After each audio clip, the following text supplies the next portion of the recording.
Buenas tardes, hoy la revista cultural Blanco sobre Negro vuelve a entrevistar a un autor, vuelve a entrevistar a la gente de este mundo loco de la literatura que tanto queremos y tanto amamos algunos y que tenemos que hacer. En este caso es un onubense de Fuenterido, un sitio muy bonito, un sitio precioso. Se llama Manolo, es literato y en ese ámbito tiene poesía, narrativa, etcétera. Traductor, Manolo. Traductor también, sí. Y mil cosas más, ¿no? Porque eres un loco del mundo de la cultura. Cuéntanos un poquito quién es Manolo. Cuéntanos. Bueno, soy un chico nacido, un hombre ya provecto, ¿no? Nacido en un pueblo donde sigo viviendo, ¿no? Estudié unos años fuera del pueblo, pero cuando terminé mis estudios, pues regresé al lugar donde había nacido, al lugar donde había sido mi infancia, y desde entonces pues hago literatura o intento hacerla, que no se sabe nunca. Llevas muchos años en este tema de bar, tú llevas porque tu recorrido ya es muy largo. Sí, es muy largo, ¿no? De hecho conozco Córdoba desde hace muchísimo tiempo por cuestiones literarias. Yo estuve con la gente que empezó en los años 90, esa gran ola, o esa gran generación de poetas cordobeses, sí. Casado, Ginés, toda la gente que estuvo, Eduardo García, todo aquel grupo. Yo estuve muy cerca de ellos, ¿no? Porque en el fondo hay una cosa curiosa, y es que yo pertenezco a la Sierra de Huelva, a la Sierra Morena. Entonces es cierto que con Huelva, una ciudad, digamos, marítima, pues tengo una relación menor que con Córdoba, porque hay más cosas que nos unen. A la gente de la sierra, a la gente de las montañas, a la gente del interior, nos unen más cosas que la gente del mar, ¿no? Exactamente, porque tú, aunque seas onubense, efectivamente no eres de mar. Claro, claro, y entonces pues eso hace que, o yo al menos pienso que eso me hizo tener un contacto muy, muy profundo y muy grande con todos estos autores, que son siempre mis amigos, claro. ¿Tú crees que efectivamente, como estás diciendo, al poeta sobre todo, lo une la tierra o lo une el mar? Es decir, la literatura o la poesía escrita por un poeta de tierra es distinta a la poesía escrita por un poeta de mar. Hombre, después hablamos de amores y demás, pero en cuanto al concepto interior... Pienso que el sustrato de la poesía, yo creo que el sustrato de cualquier arte está en la infancia, allá donde hemos dado nuestros primeros pasos, donde hemos tenido nuestras primeras incertidumbres, allá donde tuvimos también nuestros primeros fracasos o aventuras también, ¿no? De cualquier tipo, ¿no? Y entonces, pues, hombre, qué duda que cabe que el mar es un icono. Uno ve el mar la primera vez y eso es algo que no se olvida. Sí. Pero también es cierto que quienes, como yo, hemos nacido en los bosques o en las montañas, pues tenemos una relación con ese medio muy íntima, ¿no? Yo a veces no necesito ir a pasear al campo para estar en el campo, claro, porque mi cabeza ya está en el campo, ¿no? casi siempre. Mi poesía... ¿Tú eres de los poetas que precisamente al hilo del campo admiten esa etiqueta de rural a lo del campo? Vamos a ver, es una... Admita o no, es una realidad, quiero decir. Yo vivo en un entorno rural, un entorno pequeño. Ciertamente, cuando hablamos de lo rural en el 2015, todo es muy relativo. Uno, a través de internet, a través de otras cosas, tiene contacto con todo el mundo. Yo a lo mejor tengo más y me ocurre además, más relación con poetas italianos o poetas portugueses con poetas españoles, con lo cual somos, creo, poetas sí, escritores globales en el fondo, ¿no? Sin pretensiones de ningún tipo, ¿no?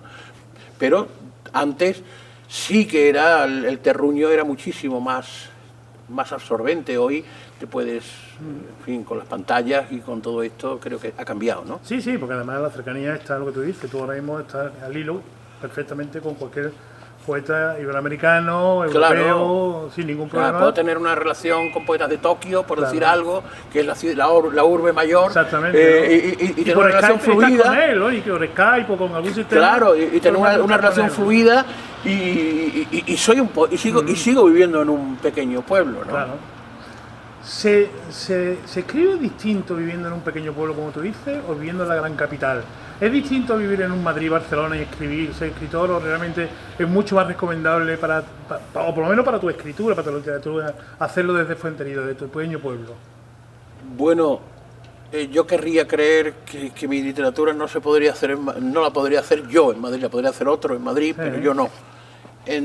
Aparte que, entonces, con toda sinceridad, cuando yo voy a Madrid o cuando visito alguna de las grandes urbes, me siento perdido. Y no solamente siento perdido yo, sino que siento que todos los que veo están perdidos. Incluso me da la impresión de que más perdidos que yo. Sí, es posible, pero eso es una sensación que tengo, que digo, no cambiaría vivir en el lugar donde vivo, porque al fin y al cabo tengo las ciudades a una hora, un aeropuerto a una hora, o sea, no tardo mucho más que una persona de ciudad en llegar al aeropuerto, en llegar seguro, a cualquier lugar. Si vives en Madrid, seguro tardas hasta más. Claro. Llegar al aeropuerto. Y entonces, pues, hombre, mi contacto con la naturaleza, al fin y al cabo, cuando yo empecé a escribir, la pretensión era ser un escritor urbano, no urbano, un escritor como eran todos, ¿no? Sí, sí. Y todos los escritores básicamente vivían en la ciudad. Yo estudié, viví en Sevilla durante bastante tiempo, luego he frecuentado otras ciudades. Y en el fondo hay un sustrato urbano en lo que hago, sí. Pero cada vez que me siento más sobre el territorio donde ahora trabajo, donde hace 30 años trabajo, cada vez mi obra tiene mucho más improntas del lugar donde cada vez la naturaleza está más presente, cada vez está más presente todo el mundo en el que vivo, ¿no? Claro. Pero se puede hacer de cualquier otra manera, claro. A ti, Manolo, también te da una visión distinta escribir, el que tú lo abordas de tantos puntos de vista como literatura, traducción, hacer poesía, hacer prosa, que tú sabes que muchos hacen poesía, otros hacen prosa. A ti el abordar la escritura, llamémoslo así, desde tantos puntos de vista distintos, ¿te da una perspectiva distinta para después realizar la propia? Vamos a ver, a mí además concurren en mí distintas circunstancias, ¿no? Que siendo yo traductor, poeta, narrador y cuentista, claro, también utilizo voces, sobre todo en poesía, voces que no son la mía, con lo cual multiplican todavía mucho más claro, el plano, ¿no? Claro. El abanico se abre aún más, ¿no? Yo creo que cada escritor tiene su propia manera de trabajar y una manera de relacionarse con la escritura, con su propia obra, con la obra de los demás, etcétera, etcétera. A mí la traducción, por ejemplo, me vale. Es un capital, es una universidad, para entendernos, ¿no? Es un máster cada vez que te pones a traducir a Pessoa o te pones a traducir a uno de los grandes. Es como yo siempre lo digo, como los restauradores cuando se va a una obra de Goya, a una obra de tal, ¿no? Lo que un restaurador puede aprender delante de un maestro es mucho, ¿no? Y para mí, más allá, digamos, de lo crematístico y demás, traducir es dialogar y enfrentarme con los grandes, ¿no? Y la poesía, la narrativa, el cuento, pues va por días, va por momentos de mi vida. Ahora, por ejemplo, pues escribo más microrrelato, por ejemplo, ¿no? Pero bueno, tengo pensado empezar una novela en cuanto termine, digamos, la promoción de este libro, porque las novelas necesitan un tiempo de reflexión y trabajo muy pendiente y estar 3, 4, 5 meses nada más que para arrancar, ¿no? Para sacarle esas primeras páginas que te van... Para enfocarla, como claro, yo enfocarnos, claro. Poner el foco sobre lo que quiero tratar. Y ¿no? Entonces, pues necesitas unos meses de estar completamente imbuido en esa historia. Luego, una vez que tú ya dominas el espacio, ya puedes hacer lo que quieras dentro de él, ¿no? Pero tengo la intención de comenzar en breve, ¿no? En breve una nueva, porque las novelas son divertidísimas, sí, ¿no? Y además depende, la novela siempre te permite, porque parece que la poesía te obliga más, ¿no? Te va dando más interior, que tienes que ir por un camino. Sin embargo, la novela la vas llevando, te va llevando ya a ti, juegas con ella, la novela, la recoges, la sueltas, ¿no? Claro, a mí me encantan todos los géneros. Claro. O sea, cuando me preguntan cuál, probablemente, quizás la poesía, uno le tenga un cariño muy especial. La poesía es algo... Los poemas nacen de una manera muy espontánea, incluso creo que nacen antes de que hayan nacido. Es decir, que están ya revoloteando en tu cabeza y en tu cuerpo y en tu alrededores antes de que hayan nacido. Entonces, escribir poesía es algo muy hermoso. Corregir poesía es lo más hermoso del mundo, porque ahí ya cuando te enfrentas a tus propios textos desde esa manera. Pero el viaje emocional, el viaje de meses que te produce una novela, me parece que no hay comparación. ¿No? Para entendernos, o para que lo pueda entender alguien que vea el programa, se parece mucho al enamoramiento. Durante unos meses estás perdido en ese imaginario y no sales de él. Es como si no pudieras, ¿no? La inercia te hace que estés todo el día pensando en la novela, por la mañana lo primero que haces cuando te levantas y lo último que haces cuando te acuestas, ¿no? Claro. Y es así. Sin embargo, eso es lo que tú dices, la poesía, sin embargo, son momentos, situaciones que van surgiendo, vas plasmándolas y está. Claro, y cada momento y cada historia tiene su... Manuel, ¿a ti se te entrecruzan cuando estás trabajando en un tema, por ejemplo, estás haciendo una novela, estás escribiendo una novela, ¿se te vienen momentos de poesía o momentos de cuento? ¿Más de poesía que de cuento, entiendo? El cuento es de todos los géneros. No sé si estará los cuentistas estarán de acuerdo conmigo, pero es el más complicado de los cuentos, de todos los géneros, porque así como la poesía te permite viajar y te permite equivocarte, incluso volver atrás, digamos, el margen de error, los márgenes son bastante más amplios. En cambio, en el cuento es una especie como de viaje sin retorno, ¿no? O sea, es colocarte, decir, ¡fum!, ¿no? Lanzar la flecha. Y tienes la posibilidad de o le das al bisonte o no le das al bisonte. Y si no le das al bisonte, malo. Ese día no come, por decirlo así, ¿no? No hay nada que hacer, ¿no? Efectivamente, ¿no? Eso es un poco... Manolo, has dicho antes que había venido ya a Córdoba, que habéis tenido mucha unión. ¿Hoy por qué vuelves a Córdoba? ¿Por qué vienes a la Biblioteca Viva de Alándalo? ¿Por qué vienes a este espacio tan emblemático de la ciudad? Bueno, ya había venido alguna vez en un lugar precioso. El lugar no puede ser más hermoso, ¿no? Vengo a presentar una novela que escribí hace mucho tiempo, pero que estaba en el cajón durante tantísimo tiempo, que se titula Colibrí con hielo. Yo sé que el título es un poco extraño, pero es una novela que habla en el fondo, del paraíso y del infierno, ¿no? Habla, vivimos una sociedad absolutamente maravillosa, confortable, tenemos casi todo, pero para disfrutar de todo eso, para que eso pueda ser factible, para que podamos vivir bien, para que nuestros hijos estudien, para alimentarnos, comer, vestir y salir y todo va tan guay, pues tenemos que ir al infierno y fajarnos en el infierno y hacer lo que sea, traicionar a quien sea, comernos a quien sea o disparar contra quien sea, para que ese paraíso, ese mito del paraíso que siempre ha asistido a la humanidad pueda ser posible. Pero para que ese paraíso en esa isla paradisíaca en la que queremos vivir, para eso lo que necesitamos siempre es bajar ahí abajo, fondo, ¿no? Y que otros bajen, ¿no? O que otros bajen por nosotros, ¿no? Porque cuando uno ve lo que ocurre en Bangladesh o en Etiopía o en otros países donde hacen ropa para nosotros, son ellos los que viven en el infierno para que nosotros tengamos una impresión de paraíso, aunque solo sea por colocarte una camisa, ¿no? ¿Da esa novela que estás comentando, Colibrí en el infierno, una perspectiva negra de la sociedad? ¿O realmente una perspectiva real de la sociedad? No, es una novela negra, ¿no? Es una novela irónica, incluso yo creo que se lee que se lee sin que uno se encuentre, por decirlo en la manera tan hermosa de los andaluces, sin que te encuentres con la mortera al final. Exactamente, ¿no? No es una novela que se deja leer, que es una novela incluso alegre en cierto aspecto. Lo que ocurre que en el fondo es como casi todo, ¿no? Detrás de la carcajada viene luego la cuenta, ¿no? Es verdad. Y eso es lo que cambia, ¿no? ¿Y por qué muchas veces os pasa a autores determinados, o muchos otros en general, que hay novelas guardadas, poesías guardadas, no sé qué, que necesitan un asentamiento como los buenos vinos? También es verdad que es como los buenos vinos, hay que dejarlos que se asienten y el momento llegará, ¿no? Sin duda, y esa ha sido, digamos, la experiencia que yo he tenido con Colibrí con hielo. Es una novela que terminé hace mucho tiempo. ¿La has retocado? ¿Has tenido que retocarla a lo largo del tiempo? ¿La dejaste? Cientos de veces. O sea, en es una de las cosas más hermosas que me ha pasado, porque he vuelto a ella cuando fíjate que en 10 años hay muchos momentos para arriba, para abajo, valles, montañas y hay de todo, ¿no?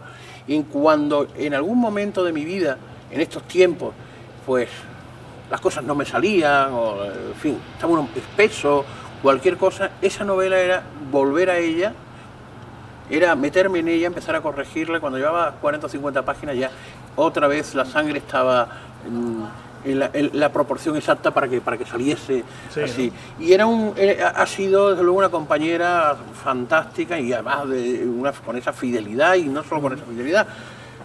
Es como ese hijo que no se va de casa, pero que en el fondo dices tú, que no se vaya, Dios mío, si es una compañía magnífica, ¿no? Y bueno, este año nos hemos desprendido de ella porque esperemos que haya otras novelas que hagan el mismo trabajo, ¿no? ¿Por qué ha sido este año que ya ha tocado?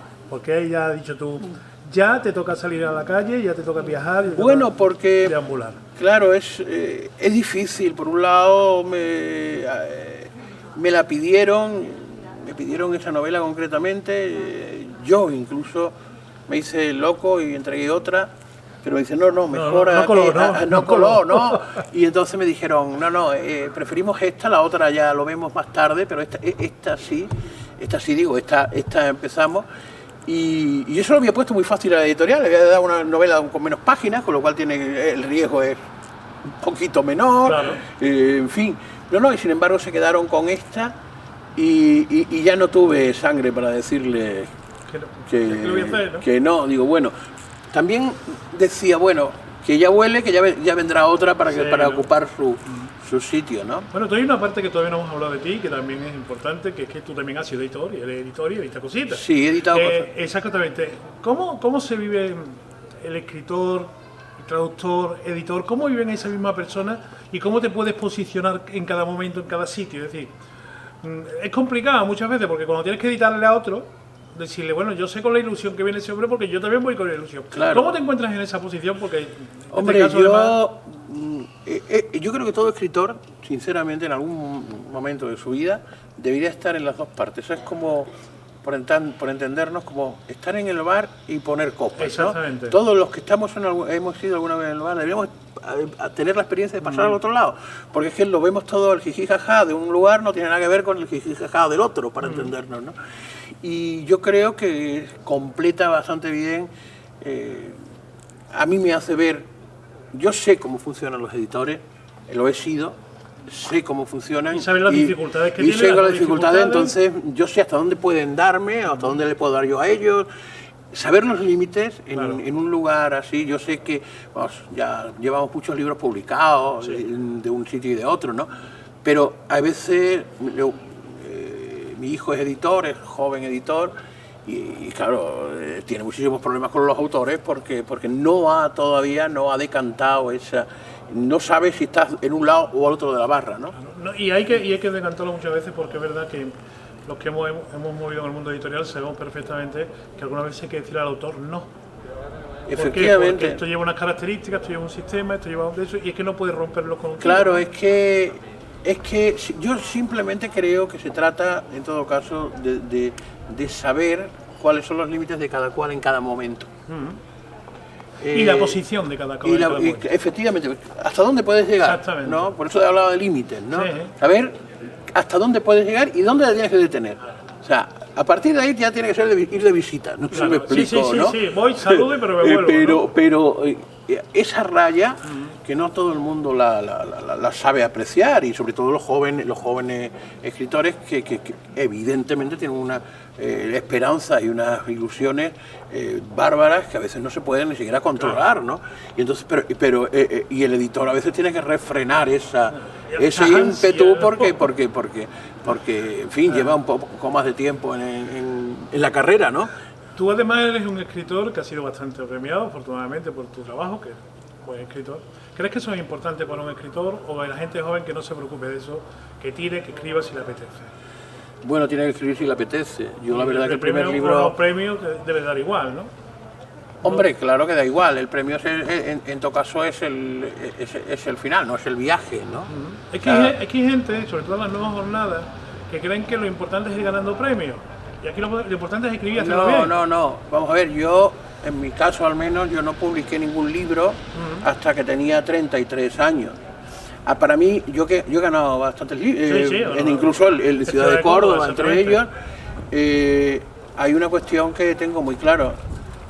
Yo me he presentado y me presento alguna vez me presento a un premio? concurso, a un premio, porque yo vivo en un pueblo pequeño. Claro. En fin, este pueblo, este país ya sabemos cómo funciona. Uno publica o no publica en función de que te tomes unas copas con unos, con otros, Sí. salgas tal y cual. Esto es así, no descubrimos no descubrimos el Mediterráneo, ¿no? Esto es así. A mí presentarme a un lugar donde nadie me conoce, que seguramente van a coger y tal, seguro para ganar un premio tiene que perder 5, Claro. ¿no? Eso está claro. Eso está claro. Pero a mí me da muchísima más libertad el hecho de ganar el premio y no tengo que, por decirlo así, quitarme el sombrero ante nadie. ¿No? Que respeto a todo el mundo, pero no soy muy de quitarme el sombrero, ¿no? Exactamente. Entonces, el presentarme a premios no es el final de los libros, pero Están ahí, se presentan. yo me uno y ya presento, está, ¿no? pero nunca he pensado, este libro lo estoy haciendo, pero no, porque además, si lo hiciese uno así, no saldría, no sé. No hay una fórmula, si hubiera una fórmula, De ganador de premio. pero no hay esa fórmula, ¿no? Lo curioso es que los premios tienen mala fama. Yo creo que lo tienen mala fama por los que no lo ganan. Eso es una cosa que yo creo que funciona, ¿no?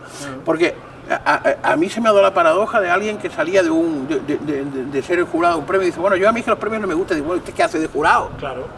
Pues no lo sé, a mí No tiene lógica ser jurado de un. yo no una cosa que voy, te gusta, creo que a mí no me gusta la hípica y No no, voy a es ser jurado muy de hípica, difícil ¿no? que no me van a encontrar en un hípica, ¿no? eso de hípica, ¿no? Es así, ¿no? A nadie van a matarlo, ¿no? Sí que es así. Bueno, ya un poco por terminar, Manolo. Cuéntanos por qué la gente tiene que leer este colibrí, este fantástico colibrí que vuela entre el infierno, el hielo. ¿Por qué? Bueno, me ¿Qué se parece, van a encontrar y por qué? me parece que puede ser una aventura interesante. Es una novela que no es exactamente realista, es una novela que tiende hacia una cierta ficcionalización y tal. Creo que una novela donde hay una lectura musical, quiero decir que hay un compás continuo y tal. Es una novela muy trabajada y creo que la historia es divertida a priori. No, es una novela que creo que se lleva bien.